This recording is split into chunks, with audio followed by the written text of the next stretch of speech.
ये भाव बिल्कुल सच है, ये सत्य है कि भगवान रोते हैं। और सुदामा ही नहीं, भागवत में 3 जगह लिखा है जहां भगवान रोए हैं। सुदामा के लिए, पितामह भीष्म के लिए। पितामह भीष्म के लिए देखा गया भगवान याद करते करते दादा भीष्म को आंख में अश्रु आ जाते। और तीसरा, उस रोने की तो कोई गिनती ही नहीं है, कितनी बार रोए वो बता नहीं सकता, ब्रज गोपिका और श्री राधा रानी के लिए। जैसा ब्रज में गोपियां श्री कृष्ण के लिए रोती, रुदन करती, उस रुदन में भूल जाती कब दिन हो गया, कब रात हो गई। रोते रोते यमुना का जल खारा हो गया। ये तो प्रेम की बातें हैं उधो, आशिकी इतनी सस्ती नहीं है।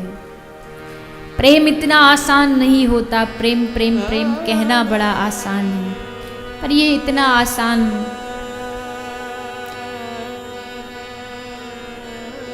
गोपियों ने उस प्रेम को अनुभव किया तो खूब खूब रोई गोपियां कृष्ण के लिए, यहाँ तक कि कई कई दिन तक मूर्छित बेहोश पड़ी रहती, भान नहीं रहता। उनके लिए श्री कृष्ण रोए। उद्धव देख रहे हैं छत पे जाके, श्री कृष्ण मथुरा में बैठे और देख रहे हैं वृंदावन की ओर, आंख से अश्रु बह रहे हैं। उद्धव ने कहा, क्या कर रहे हो प्रभु आप, क्या कहेंगे लोग, कृष्ण रो रहा है, मथुरा का राजकुमार रो रहा है। किसके लिए? वो गांव के लोगों के लिए, वो ब्रज के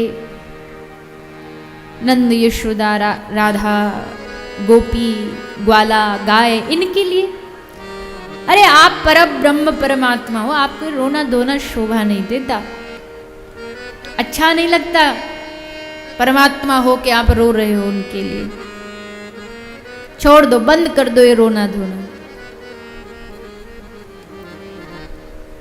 कृष्ण ने कहा ठीक है, कर दूंगा बंद, बस एक बार जाके मेरे जो ब्रज के लोग हैं ना, तो उनका रोना बंद करवाया, मैं कर दूंगा बंद। तू कह रहा है भूल जा, भूल जाओ, उन ब्रजवासियों को भूल जाऊंगा मैं, पर जाके एक बार उनके मन से मुझे भुलवा दे, मैं भूल जाऊंगा। उद्धव, आसान नहीं है।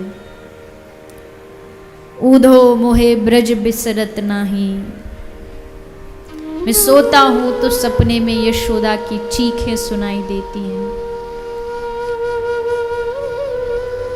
मैं आंख बंद करता हूं तो गाय का वो बछड़ा, उसका चेहरा दिखाई देता है, जो मानो बार बार मुझसे पूछ रहा है, कन्हैया तू क्यों जा रहा है?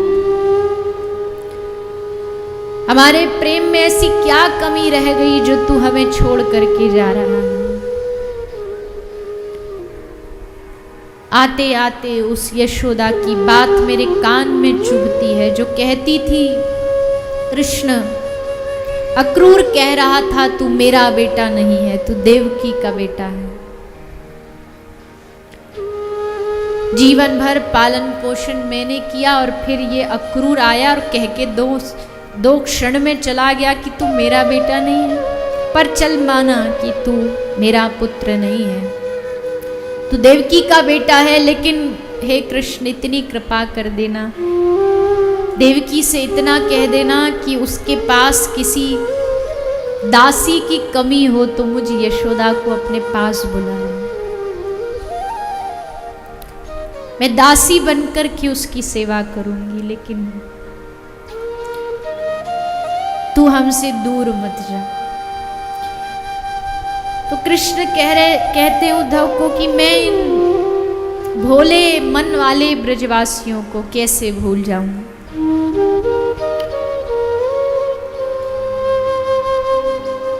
रात को पत्ता भी हिलता है, जरा सी आहट होती है तो गोपी चौंक जाती है, उठ जाती है, सोती तो थी नहीं, क्योंकि सखी मेरी नींद नसानी हो, कृष्ण जब से गए तो सोना तो था ही नहीं, पर आहट होती तो एकदम चौंक जाती, पत्ता भी हिलता तो एकदम कृष्ण आ गए, हमारे प्राणनाथ आ गए। उनको जाके समझा, उनका रोना बंद कर दे तो कृष्ण कहते मैं भी रोऊंगा नहीं, पक्का वादा है। उधो आ गए ज्ञानी बन के कि हाँ हाँ हम समझा देंगे, कौन सी बड़ी बात है। और आकर के गोपियों को समझाए। गोपियों को कहते गोपी रोने धोने से क्या होगा, रोने से भगवान मिलता है क्या, आंख बंद कर, मन लगा परमात्मा में, मन लगा भगवान में, अपने मन को उनके चरणों में लगा दे। तो हंसने लगी गोपी। हंसती हुई गोपी कहती है उद्धव तूने शास्त्र तो पढ़ लिए, वेद तो पढ़ लिए, पर तू किसी की वेदना को पढ़ना नहीं जाना। वेद पढ़ना आसान है, वेदना पढ़ना कठिन है। और जिस ज्ञान की बातों को तू हमको समझा रहा है ना, हम जानती हैं, हमें पता है मन भगवान में लगाना चाहिए, पर ये बता मन भगवान में लगाना चाहिए तो तूने बता दिया, लेकिन जिसके पास मन ना हो वो क्या करे। उद्धव एकदम अचंभित हो गए। क्या कह रही है गोपी तू, मन नहीं हो? ऐसा नहीं होता कहीं दुनिया में। कौन है इस दुनिया में जिसको भगवान ने मन ना दिया हो? शरीर के साथ मन तो जरूर संग आता है, मन का ही तो खेल है। गोपी कहती है हाँ उद्धव तू सही कह रहा है, ऐसा हो नहीं सकता कि परमात्मा शरीर के साथ मन न दे। हमें भी दिया था, हमारे पास भी एक समय था जब मन हुआ करता था, लेकिन हे उद्धव जब कृष्ण इस ब्रज से मथुरा गया तो हमारे मन को भी वो अपने संग ले गया। अब बता दूसरा मन कहाँ से लाए? ऊधो मन ना भये 10-20, एक हतो सो गयो श्याम संग, को आराधे ईश। तो जो उद्धव अभी कृष्ण को कह रहा था कि रोने से क्या होता, ये रोना धोना बंद करो, वो उद्धव गोपियों की बात सुन करके झरझर अश्रुओं से रोने लगा। पता नहीं उद्धव को क्या हो गया शरीर में।